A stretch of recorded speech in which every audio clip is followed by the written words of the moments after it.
Welcome to the Slop Temple. We pray this video helps.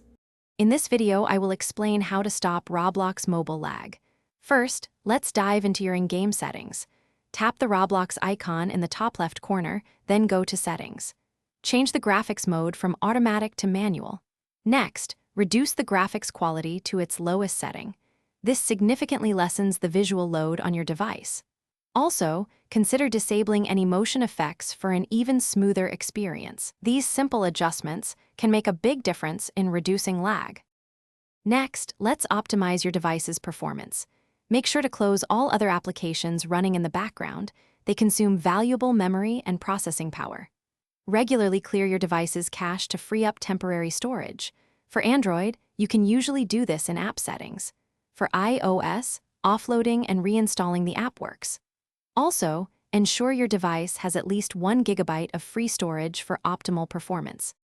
A strong network connection is crucial for online gaming. Always try to use a stable Wi-Fi connection over cellular data, as Wi-Fi generally offers more consistent speeds.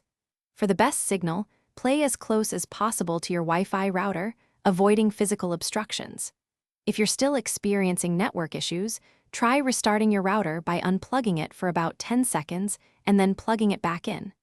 This can often resolve connectivity problems. Finally, consistent maintenance of your app and device is key. Always keep your Roblox application updated through your device's app store to benefit from the latest performance improvements and bug fixes. Similarly, ensure your mobile device's operating system is also up to date. Lastly, disable any low-power mode or battery-saving settings on your phone, as these can restrict performance to conserve battery life, leading to more lag. Thanks for watching. Consider subscribing if we helped you.